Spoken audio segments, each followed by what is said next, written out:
Hi, in this video we are covering Key Stage 1 Maths for Workout 1, page number 2 and 3. So let's get started. Okay, now let's get started. So let's start with question number 1. It says, circle the tower with the most windows. So there are two ways of doing this. Let's start with the first way. The first way is to count all the windows. Let's start with the first tower. They are 1, 2, 3, 4, 5, 6, 7, 8, 9, 10, 11, 12, 13, 14, 15. 15 windows in the first tower. Okay, now in the second tower. In the second tower, there are 1, 2, 3, 4, 5, 6, 7, 8, 9, 10, 11, 12, 13, 14, 15, 16, 17, 18. 18 windows. And in the last tower, there are 1, 2, 3, 4, 5, 6, 7, 8, 9, 10, 11, 12, 13, 14, 15, 16, 17, 18, 19, 20. There are 20 windows in the last one.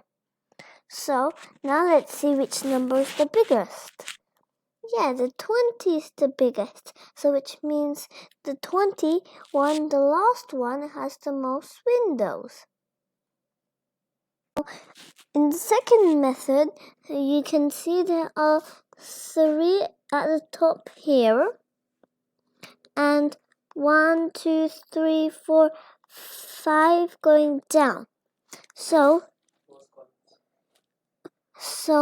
we get 3 times 5, which equals to 15. So now we know in here there are 15 windows. And in the second one, there are 3 going down and 1, 2, 3, 4, 5, 6 going across. So which means 3 times 6, which equals to 18. So now we know there are 18 windows in this tower. In the last tower, we can't use this way because they're not the equal amount of rows and columns. So we'll just count it like our first method. So 1, 2, 3, 4, 5, 6, 7, 8, 9, 10, 11, 12, 13, 14, 15, 16, 17, 18, 19, 20. We already knew that there were 20 in this one. So in this method, the answer is the same, which is 20, this one, because they're both the same thing. Okay, now we're going to do question number 2. In question number 2, it says, write each number as a word. So our first number is 12.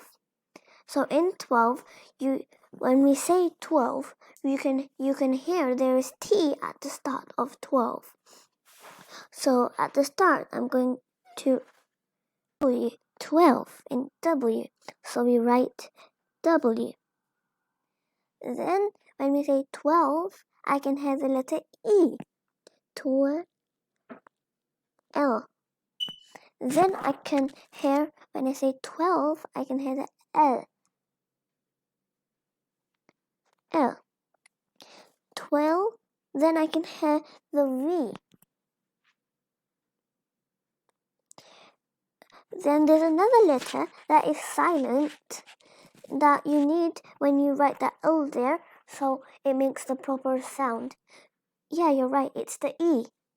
It is silent and it can be tricky, but to finish the word, you need to write the E. So now the second number is 17. So to write 17, first we have to write 7. And in 7, I can hear a S. S. Then a E and a V to make Sev. Then when 7 is done, then I need to make the 7 proper. So I can hear there is an E and an N as well. 7. But this is not 7. We have to write 17. To make 7 into 17, we need to add a teen at the end, which I can hear it's spelled like this: T E E and N. 17. So that is the answers for question number 2. So now let's move on to question number 3. In question number 3, we have to circle the heavier bird. The heavier thing is the thing that's down, and the lighter thing is the thing that's up. So can you guess what bird will be heavier, just to see which one is up and which one is down? Yes, you're right. This one is the heavier one because she is down. Okay, so now let's move on to question number 4. In question number 4, we have to work out these multiplications. And the first multiplication is 4 times 2. If you know 4 times 2, then you can write the answer. But if you don't, then you might have known 2 times 4, which is the opposite. 2 times 4, which is the same as 4 times 2. But if you don't know 2 times 4, then here, these balloons can help you. So there are 4 groups. There are 4 groups here. 1, 2, 3, 4. And in each group there are 1, 2 balloons. So 2 plus 2 plus 2 plus 2 is equal to 8. So 4 times 2 is 8. And 2 times 4 is the same as 4 times 2, so it is also 8. And now the second multiplication is 3 times 5. If you don't know what 3 times 5 is, you can do the reverse and make it 5 times 3. But if you don't know what 5 times 3 is either, you can see these balloons again. There are 3 groups of balloons, and in each group there are 1, 2, 3, 4, 5 balloons. So 5 plus 5 plus 5 is 15. So 3 times 5 is 15. And which means 5 times 3 is also 15. Okay, now we're going to do question number 5. In question number 5, you have to take the tallest object. The first object is a giraffe. You may have not seen a giraffe, or maybe you have, but a giraffe has a very long neck and very long legs. Okay, so next is a candle. A candle comes in different sizes. The candle can be a birthday candle or any type of candles. But candles are normally the size of your hand or a little bit bigger. Okay, next is a doll. A doll can come in different sizes too. But a candle and a doll, whatever size it is, it can never be as big and long as the giraffe. So we know the tallest object is the giraffe. So now question number 6. The question number 6 is write the time shown on this clock. Okay, so this is the clock here. This is the clock. And you need to see what time it is. So the long arm is on the 6, which the long arm is always the minutes arm. And the short arm is always the hours arm. Okay, so in between the number 12 and number 1 is 5 minutes. In between 1 and number 2 is another 5 minutes. And between 2 and number 3 is another 5 minutes. Between every number is 5 minutes. So when you start from this 12 and you go all the way around back to the 12, that is 1 hour, which is total 60 minutes. So the long arm is on the 6, which is 30 minutes, because if we count 5, There's 5, 10, 15, 20, 25, 30. So up to here, there's 30. So this side is 30 minutes. But so that's 30 minutes is also equal to half past, because there's half of the clock has passed, because a full is 60 and half is 30. So then we see at the hour hand. The hour hand is in between the 1 and the 2. So which means if it's before the 2 but after the 1, means that it's half past 1. So the answer for here is half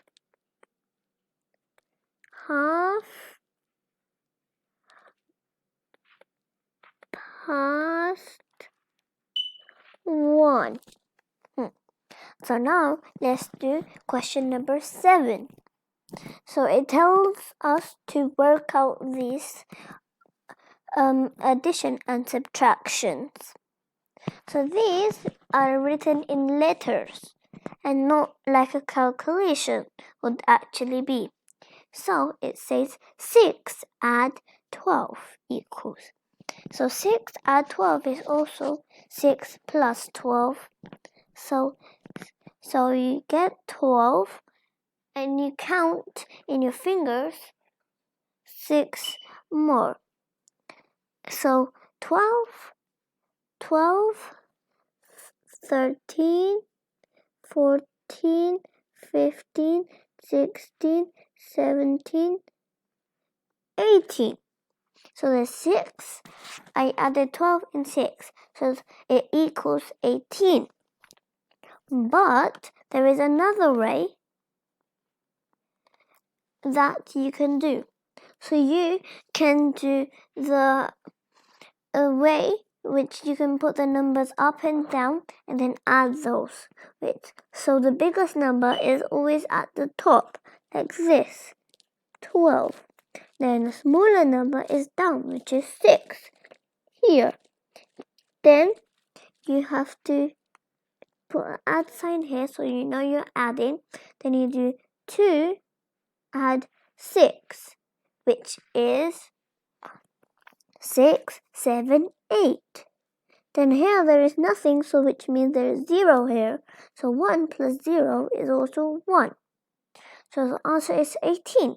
Both ways you get the answer 18. So 6 add 12 equals 18. So I'll write 18 here. The second one is 18 subtract 7. So we can use both our ways again. So you have 18 in your mind and you take away 7. So you have to count backwards. 18, 17, 16, 15, 14, 13, 12, and 11. So 18 subtract 7 is 11. So, but we can do the other way as well, which we do is a bigger number up, which is 18, the smaller number down, which is 7. But because now we're doing subtracting, which is take away, so we don't do the plus sign like this, we do the take away sign like this, take away sign. So first we do 8 take away 7. So 8, 6, 5, 4, 3, 2, and 1. So it's 1. There's nothing here, which means there's 0 here. So 1 take away 0 is 1. So both ways we got the answer 11. So the answer for here is 11. So now let's go to question number 8. It says Sarah stands on the cross below facing star 2. So she's here and she's facing the star 2. Take the turns she could make to face star 1. So what turn would she make to face the star 1 here?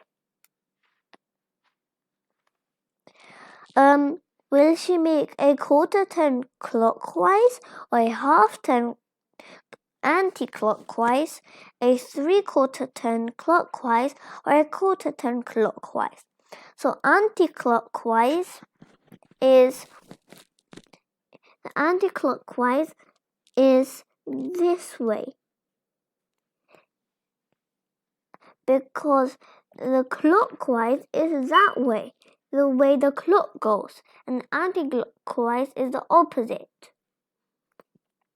So if she takes a quarter turn clockwise, so she's here and she turns it anti-clockwise, so she'll be here.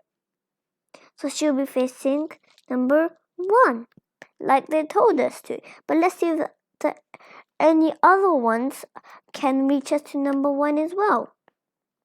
So here, a half turn anti-clockwise. So she's here, and when she does a half turn anti-clockwise, she reaches number 3. But we don't need her to reach number 3. We need her to go to number 1.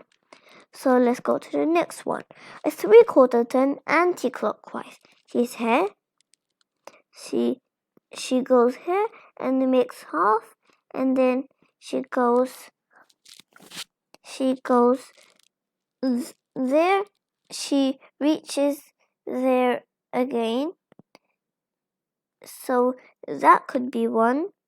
And a quarter turn clockwise would be, she's here and she did a quarter turn, so she'll be halfway between 2 and 3 here.